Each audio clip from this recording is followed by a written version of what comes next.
ॐ सच्चिदानन्दरूपाय विश्वोत्पत्त्यादिहेतवे तापत्रयविनाशाय श्रीकृष्णाय वयं नमः। गुरुर्ब्रह्मा गुरुर्विष्णु गुरुर्देव महेश्वरः गुरुर्साक्षात् परः ब्रह्मा तस्मै श्रीगुरवे नमः। जेहि पर कृपा करहि जन जानी कविराज नरचा वैभानी मोरी सुधारी सो शववाती जासु कृपा नहीं कृपा गादी। ओम हरे नमः। ओम परमात्मा ने नमः। कृष्ण चंद्र भगवान की जय हो। राधा रमण भगवान की जय हो। भागवत भगवान की जय हो। परात्पर पर अखिलेश्वर ब्रह्मांड नायक भक्तजना कल्पतरु नै घटघटवासी हृदय निवासी भगवान हरिका अमोघ लीलाहरू समाहित भएको श्रीमद् भागवत महापुराणको चर्चा परिचर्चा सत्सङ्ग गर्दै गर्दै गर्दै हामीहरू नवौं स्कन्धको उत्तरार्धतर्फ छौं। नवौं स्कन्धको 16औं अध्याय लिएर आज उपस्थित भइसकेका छौं। नवौं स्कन्धको 16औं अध्यायमा हामी 15औं अध्यायदेखि भगवानको अंश अवतार रहेको परशुराम अवतारको कथा सुनिरहेका छौं, पढिरहेका छौं, बुझिरहेका छौं। तिनै परशुरामको बाँकी लीला चरित्र के कसरी अगाडि बढ्छ भन्ने विषयमा र विश्वामित्रको वंश विस्तारमा विश्वामित्र हामीले अगाडिको कथामा एक ठाउँमा सुनसेफलाई चाहिँ बलिको लागि ल्याइएको थियो अथवा भनौं वरुणलाई दिनको लागि सुनसेफलाई ल्याइएको थियो भने ती सुनसेफ को थिए, तिनको वंश विस्तारको चाहिँ कुरा चाहिँ यो अध्यायमा आएको छ। त्यसैले ध्यान दिएर पहिलाको अध्याय बुझ्नको लागि यो अध्याय अलिकति ध्यान दिएर बुझ्नुपर्ने हुन्छ तपाईहरुले। जाउँ सुरु गरौँ। श्री शुक उवाच पित्रोपशिक्षितो रामस् तथेति कुरु नन्दन संवत्सरं तीर्थयात्रां चरित्वा श्रममाव्रजत। हे राजा परीक्षित, भन्दै सुकदेव स्वामी भन्नुहुन्छ यसरी जमदग्नि जो आफ्ना पिताजी हुनुहुन्थ्यो उहाँको आज्ञा पाएपछि उहाँको आज्ञालाई शिरोधार्य गरेर परशुरामले पनि तीर्थाटन सुरु गर्नुभयो। तीर्थाटन किन सुरु गर्नुभयो भन्ने कुरा हामीले अगाडिको अध्यायमा पढिसकेका छौं, बुझिसकेका छौं। उहाँले तीर्थाटन सुरु गर्नुभयो, पिताजीले आज्ञा दिनुभएको थियो तीर्थाटन गर्नको लागि, उहाँ तीर्थयात्रामा निस्किनुभयो र तीर्थयात्रा 1 वर्षसम्मको तीर्थयात्रा समापन गरेर उहाँ आफ्नै आश्रममा पुनः फर्केर आउनुभयो। 1 वर्षको तीर्थयात्रा सकेर यो कुरामा ध्यान दिनु होला। संवत्सरम भनेको संवत्सर कति समयको हुन्छ? 1 वर्षको भन्दा 1 वर्ष उहाँ तीर्थयात्रा गरेर फर्किनुभयो। त्यस पछाडि दिनहरू व्यतीत हुँदै थियो। कुनै एक दिनको समयमा के भयो भन्दा परशुरामको आमा जो माता हुनुहुन्थ्यो रेणुका, जमदग्निको पत्नी, उहाँ चाहिँ गंगामा जल लिन जानुभएको थियो। अब भनौं यज्ञ यज्ञादि अब ती जमदग्निले चाहिँ केही उसको लागि गर्नको लागि बिहान चोखो जल लिनको लागि गंगा जानुभएको थियो, गंगामा पानी लिन जानुभएको थियो। त्यो बेलामा चाहिँ उहाँले चाहिँ के देख्नुभयो भने अप्सराहरू चाहिँ त्यहाँ बिहार गर्दै गरेका, कमलको फूलको माला लगाएका गन्धर्वहरूले गन्धर्वहरू राज गन्धर्व राजहरू अनि चित्ररथहरू अप्सराहरूलाई बिहार गर्दै रहेको रमाइरहेको त्यो देख्नुभयो। कसले भन्दा रेणुकाले। देखिसकेपछि रेणुका चाहिँ त्यो उहाँहरूको बिहार हेरेर त्यतै बस्नुभयो। बिहार हेर्नुभयो नि त, अब एकछिन रमाइलो हेरौँ नि त एकछिन त हो नि भनेर हेर्न थाल्नुभयो। समय गएको पत्तै भएन। उता जमदग्नि यज्ञ गर्न हवन गरिरहनु भएको बेलामा त्यहाँ अब चोखो जल चाहिएको थियो। अब रेणुकाले जल अहिले ल्याउलिन छैन, ल्याउलिन छैन। समय बित्यो, समय धेरै गयो। अब हवनको समय, जुन समयमा हवन गर्नुपर्ने त्यो समय बितिगयो। अनि अब समय बितिसकेको थियो। रेणुकाले सम्झिन् कि ओहो म त पानी पो लिन आएको पतिको हवन गर्नलाई भन्ने कुरा उसलाई झल्यास सम्झना आयो र हतार पानी बोकेर अब श्रीमानले चाहिँ के गर्ने हो, श्राप दिने हो कि मार्न दिने हो कि के गरिदिने हो भन्दै डराउँदै डराउँदै त्यो जुन के भन्छ आफू पतिको आज्ञालाई उल्लङ्घन गरेको, आफूले समय बिताइदिएको, हवन गर्न नपाएको त्यो रिसले चाहिँ के हुने हो भन्ने डर चाहिँ मनमा खेलाउँदै खेलाउँदै उनी फर्केर आइन्। रेणुका फर्केर आइसकेपछि एकदम जमदग्निको श्रापबाट चाहिँ डराइरहेकी थिइन्। अनि पानीको कलश जो जमदग्निको अगाडि उनले चाहिँ जुन घडा थियो, जुन गंगामाबाट ल्याएको जल थियो, त्यसलाई चाहिँ हात जोडेर जमदग्नि ऋषिको अगाडि महर्षिको अगाडि राखिदिन्। महर्षि जमदग्निले पनि आफ्नो योगद्वारा चाहिँ रेणुकाको त्यो व्यवहारलाई पहिले थाहा पाए। त म यहाँ हुँदै त्यो चित्ररथलाई चाहिँ हेरेर बस्ने, त गन्धर्वहरूको नाच हेरेर बस्ने, त तँलाई अरू पुरुषसँग चाहिँ त्यत्रो रमाइलो लाग्यो तँलाई भन्ने कुरा बुझ्यो उनले। अब यसको चाहिँ व्यवहार त यस्तो पो रहेछ, त्यहाँ गएर हेरेर बसेको भन्ने। अब उनी त्यो के भन्छ, उनी ध्यान दृष्टिले सबै देख्न सक्नुहुन्थ्यो नि त जमदग्निले। अनि एकदमै त्यो म पति परमेश्वर हुँदै त अर्कालाई हेरेर बस्ने, रमाएर बस्ने, त त्यो पनि अरू समयमा भयो, फुर्सदको समयमा भयो भने बिल्कुल फरक कुरा हो। यहाँ हवन बितिरहेको छ, हवनको समय नै गयो, मैले आज हवन गर्न पाइनँ भनेर बुढा क्रोधित भएर अनि छोराहरूलाई भन्न थाले, हे पुत्रहरू, यो पापिनीलाई तुरुन्तै मारिदिइहाल ल, मेरो आज्ञा भयो भनेर पुत्रहरूलाई आदेश दिनुभयो। राम संचोदित पित्रा भातृन् मात्रा सहावधित प्रभावज्ञो मुनिः सम्यक समेध समाधेश तपसः।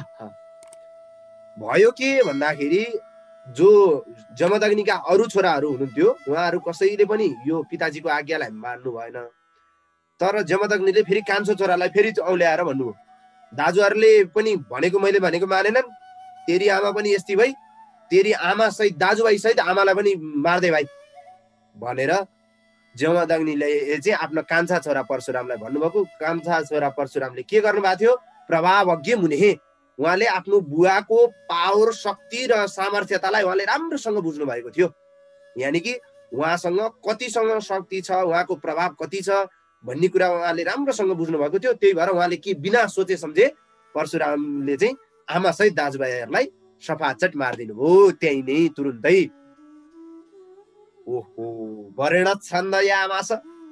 अब छोराले चाहिँ मैले भनेको तुरुन्तै केही सोचेन सम्झिने ल यसले चाहिँ मान्यो भनेर छोराको कामले अत्यन्तै प्रसन्न हुनुभएका सत्यवतीका पुत्र जमदग्निले के गर्नुभयो भने परशुरामलाई चाहिँ ल इच्छा आएको वरदान माग, बाबु छोरा तैँले मैले भने मान्दो रहेछस्, तँ मेरो छोरो असली छोरो होस्, ल वरदान माग, तैँले जे भन्यो त्यही दिन्छु भनिसके परशुराम पनि बाठा थिए बाले। अनि यी बुवाको आफ्ना पिताजीको चाहिँ पावर पनि उनले बुझेका थिए। उनले के भन्थे भने आमा सहित सबै दाजुभाइहरू सहित आमा सहित सबैजना के अरे पुनर्जीवित हुनुहोस्।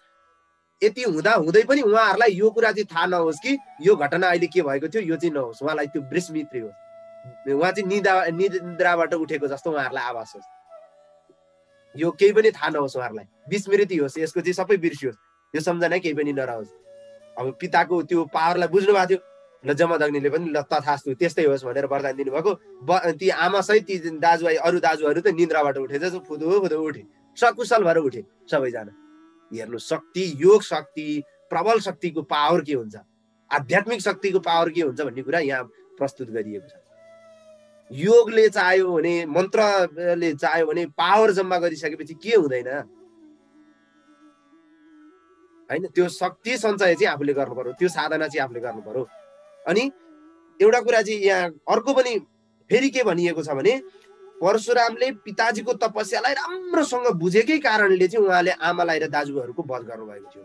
यहाँ कुनै पनि त्यो घटना या कुनै अपराधको हिसाबले होइन, उहाँलाई त्यो थाहा थियो कि पिताजीले चाहनुभयो भने उहाँहरू सबैलाई बचाउन सक्नुहुन्छ, पिताजीको त्यो पावर, पिताजीको त्यो प्रबल शक्ति छ भन्ने कुरा उहाँले बुझ्नु भएको थियो।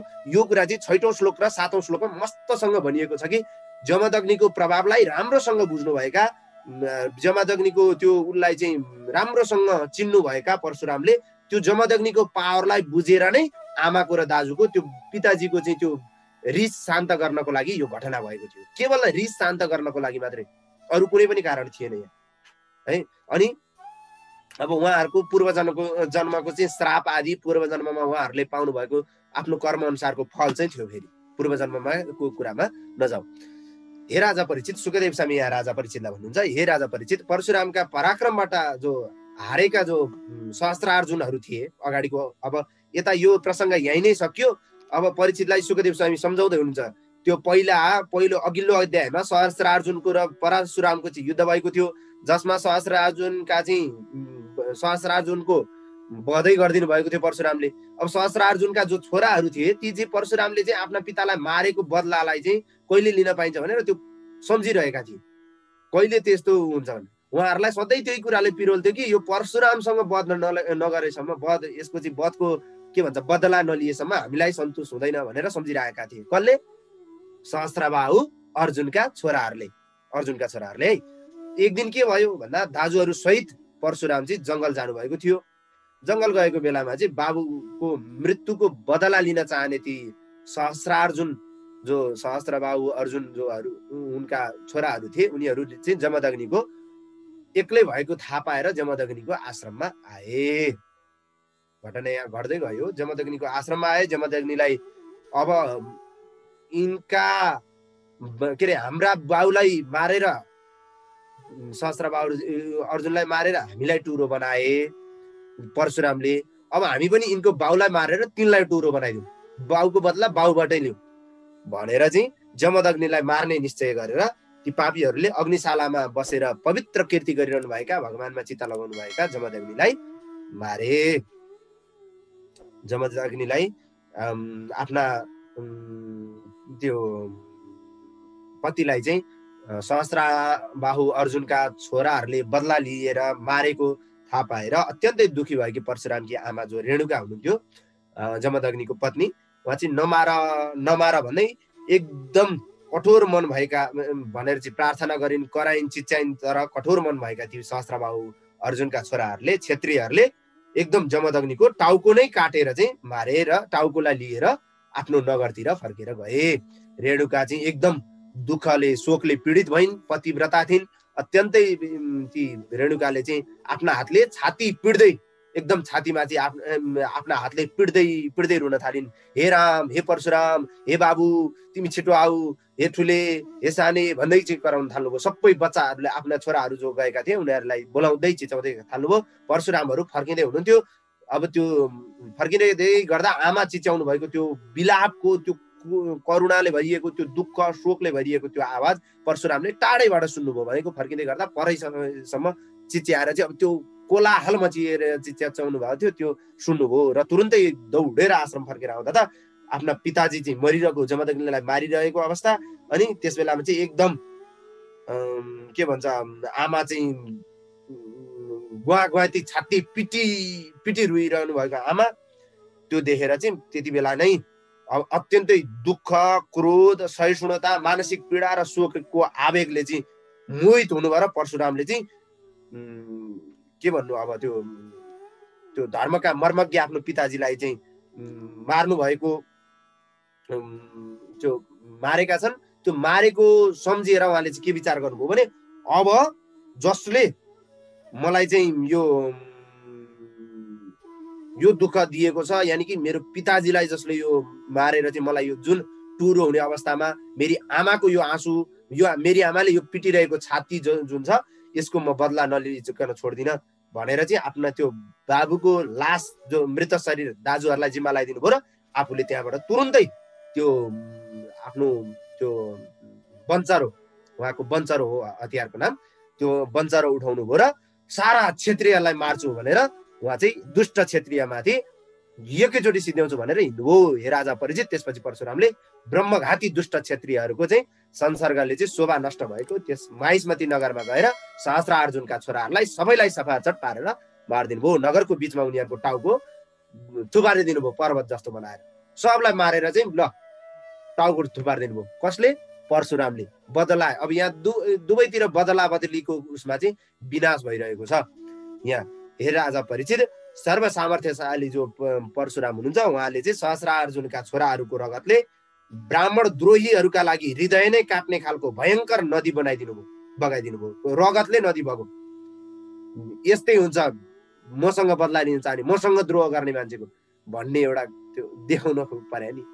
दुष्ट क्षेत्रीहरूको नाश पनि गर्नु पर्यो। दुष्ट क्षेत्रीहरूको नाश नगरेसम्म धर्मको स्थापना हुँदैन।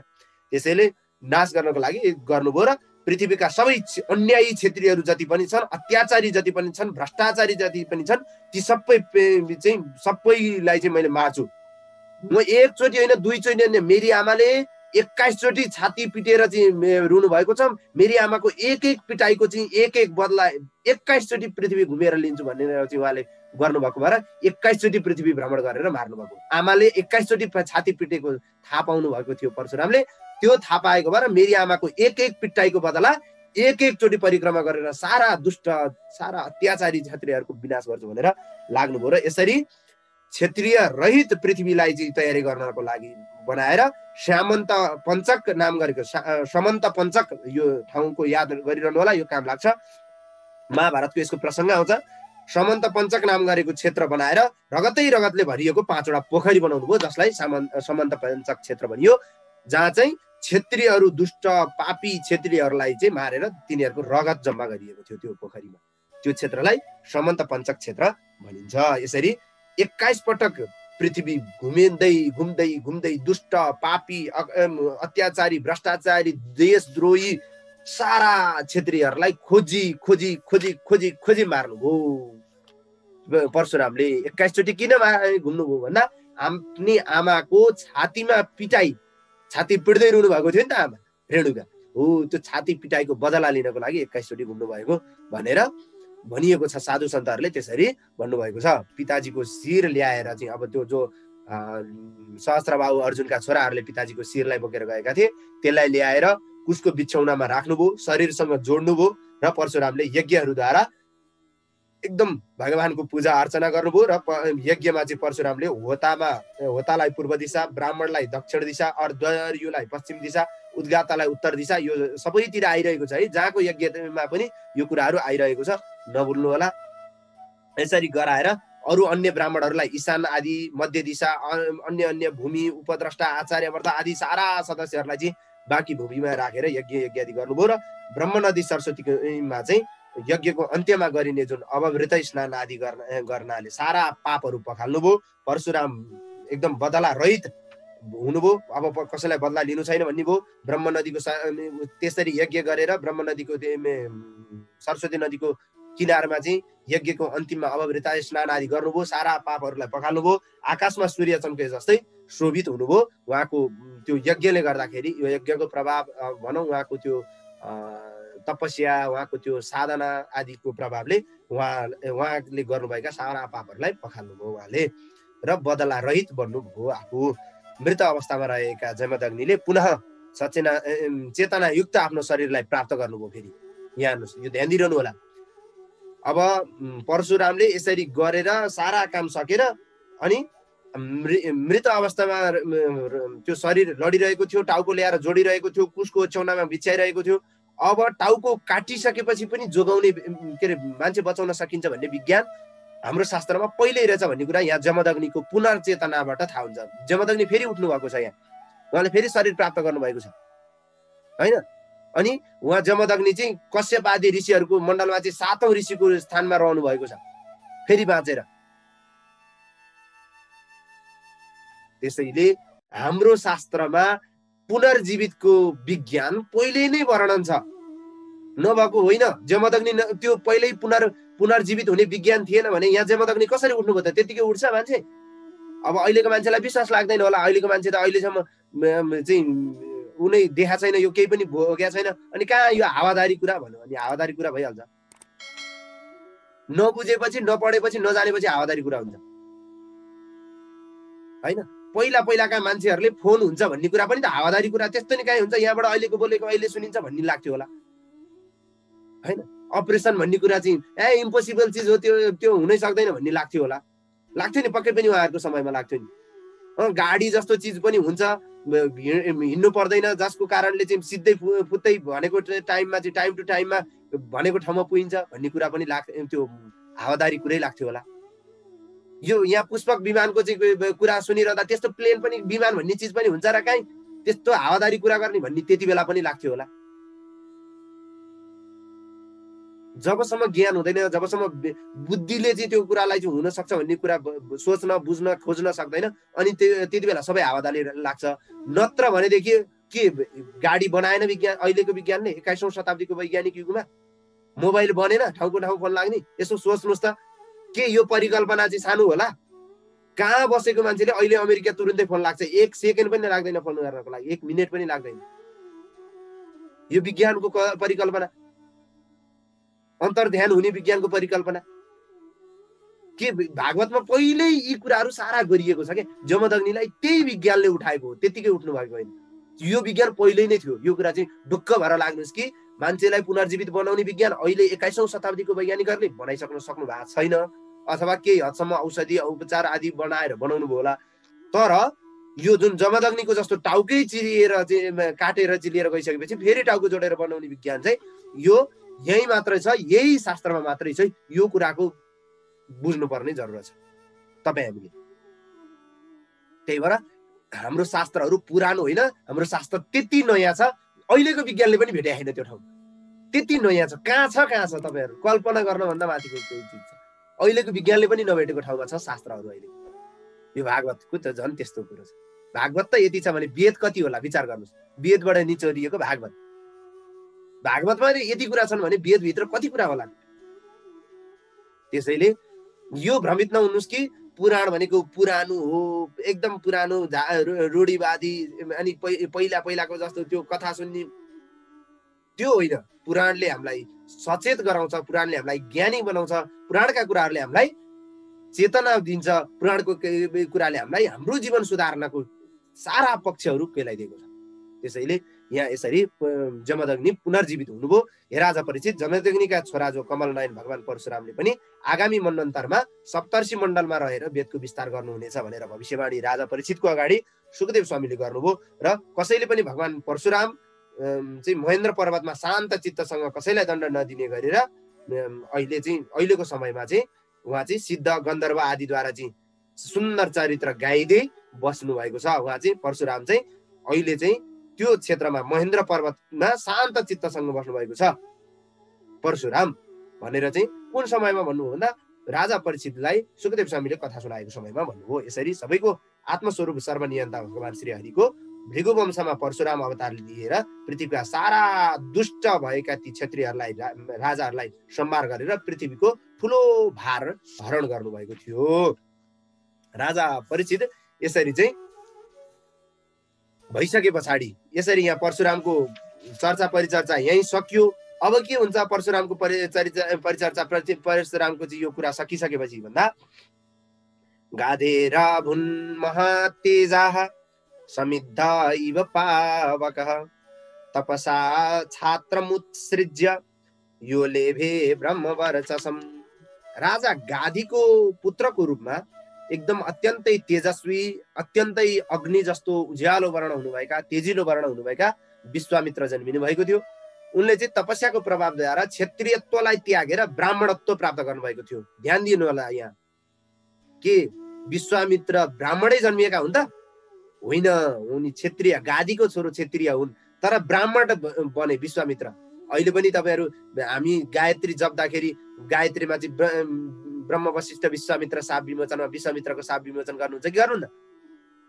हेर्नुहोस्, ब्राह्मण बन्नुभयो, त्यति पावरफुल बन्नुभयो। यहाँ जन्मजात के जन्मियो योसँग सरकार हुँदैन। आफ्नो कर्मले म के बने यो सबैभन्दा ठुलो कुरो हो। म कर्मले म के छु, म कर्मले के बन्नुपर्ने हो, यो ठुलो कुरो हो। विश्वामित्रले यो कुरालाई यहाँ बताइदिनु भयो कि जन्मदा क्षत्रिय भएर जन्मिए पनि उहाँले ब्राह्मणत्वलाई प्राप्त गर्नुभयो आफ्नो तपस्या प्रभावको कारणले। हे राजा परीक्षित, विश्वामित्रका 100 भाइ छोरा थिए, जन्मिनु भएको थियो। विश्वामित्रका 100 भाइ छोरा हुनुहुन्थ्यो। तिनीहरूमध्ये मध्यम पुत्रको चाहिँ नाम मधुच्छन्दा थियो र मधुच्छन्दा के अरे उनकै नामबाट चाहिँ सबै दाजुभाइहरू चाहिँ मधुच्छन्दा नामले चाहिँ प्रचलित हुनुभएको थियो। दाजुभाइहरूको ग्याङलाई चाहिँ मधुच्छन्दा भनेर चिनिन्थ्यो। त्यसमा पनि मध्यम बिचको छोरोको मध्यम छोरोको नाम चाहिँ मधुच्छन्दा थियो। विश्वामित्रले एकदम भृगु वंशीय अजिगर्तका छोरा देवरात नाम भएका सुनशेफालाई चाहिँ पुत्रको रूपमा स्वीकार गर्नुभएको थियो, पुत्रको रूपमा मान्नु भएको थियो। अब के गर्नुभयो भन्दा विश्वामित्रले भृगुवंशी जो अजिगर्तका चाहिँ छोरा जो थिए देवरात, जसलाई देवरात नाम भएका जो सुनशेफा थिए, उनलाई चाहिँ पुत्रको रूपमा स्वीकार गर्नुभएको थियो विश्वामित्रले चाहिँ। र विश्वामित्रले चाहिँ के भन्नुभएको थियो भनेदेखि सबै छोराहरू आफ्ना 100 भाइ छोराहरूलाई चाहिँ ल सुनशेफालाई चाहिँ तिमीहरूले जेठो दाजु मान्नुपर्छ, मेरो जेठो छोरो हो सुनशेफा भनेर चाहिँ छोराहरूलाई मान्नको लागि आज्ञा दिनुभयो। सुनशेफा पहिला चाहिँ को हुनुहुन्थ्यो भन्दा हरिश्चन्द्र राजाको यज्ञमा पुरुष पशुको रूपमा किनिएका त्यो जुन थिए अगाडि हरिश्चन्द्र राजाको कथा तपाईँहरूलाई थाहा छँदैछ। हरिश्चन्द्रका छोरा रोहितले किन्नु भएको थियो सुनशेफालाई, होइन, किन्नु भएको थियो। उनलाई चाहिँ विश्वामित्रले प्रजापति वरुण आदि देवताहरूको स्तुति गरेर मौलोमा बाँधेको बन्धनबाट चाहिँ मुक्त गराउनु भएको थियो।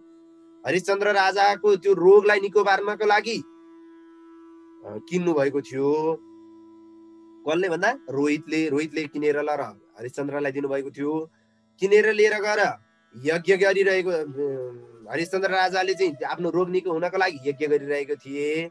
यज्ञ गरेर वरुणलाई सुम्पिने बेलामा चाहिँ विश्वामित्र त्यहाँ पुग्नु भएको थियो। विश्वामित्रले चाहिँ प्रजापतिहरू सहित वरुणको पनि आह्वान गर्नुभयो, जसलाई पुत्र दिनुपर्ने उसको पनि आराधना गरेर खुसी बनाउनु भयो, देवताहरूलाई खुसी बनाउनु भयो। र ल यो चाहिँ तपाईले हरिश्चन्द्रलाई वरदान दिनुस् र यो जुन बन्धन पशु बाँधिए जस्तो यो बाँधिएको सुनसेपालाई म छोरो बनाउँछु भनेर पुत्रको रूपमा मुक्त गराएर स्वीकार गर्नुभएको थियो। ती ब्राह्मण कुमारलाई त्यो वरुण यज्ञमा देवताहरूले चाहिँ सकुशल विश्वामित्रलाई फिर्ता दिएका थिए। त्यसैले भृगु वंशमा चाहिँ उत्पन्न भएका ती सुनसेप पनि गादी वंशमा चाहिँ देवरात नाम गरेका देवताहरूद्वारा दिएको, देवरात भनेको के हो, विष्णु रात ब्रह्म रात भने जस्तै देवरात देवताद्वारा रक्षा गरिएको, देवताद्वारा प्रदान गरिएको, देवताद्वारा दिएको, त्यसैले देवरात भएको है हो। हुन चाहिँ भृगुवंशी थिए उनी। पछि गादी वंशका विश्वामित्रले चाहिँ उनलाई देवताद्वारा प्रसन्न गरेर चाहिँ ल्याइएको कारण र देवताहरूद्वारा चाहिँ दिएको रक्षा गरिएको हुनाले उनको नाम देवरात रहन गयो। पहिलो नाम चाहिँ के थियो, सुनसेप। अब मधुच्छन्दहरूमा चाहिँ जेठा जो मधुच्छन्दहरू थिए, जेठाहरू थिए, तिनीहरूले चाहिँ हामी पो जेठो त कहाँ, यिनीहरूलाई यसलाई जेठो मान्नुको, कहाँको बाले कसलाई टिपेर ल्याए, चिन्नु जानुको मान्छेलाई जेठो मानिन्छ, मानिन्न, हामी त स्वीकार गरिन्न। बाले जेसुकै भन्नुहोस्, जेठो चाहिँ हामी हो, मानिन्न, दाजुभाइ नै मानिन्न भनेर चाहिँ भनिसकेपछि विश्वामित्रले पनि रिसाएर चाहिँ तिनीहरूलाई चाहिँ तिमीहरू चाहिँ म्लेच्छ हुने भइजाओ, तिमीहरू चाहिँ यो गादी जातबाटै तिमीहरू म्लेच्छ हो भनेर म्लेच्छको श्राप दिनुभयो ती जेठा दाजुहरूलाई, जेठा छोराहरूलाई।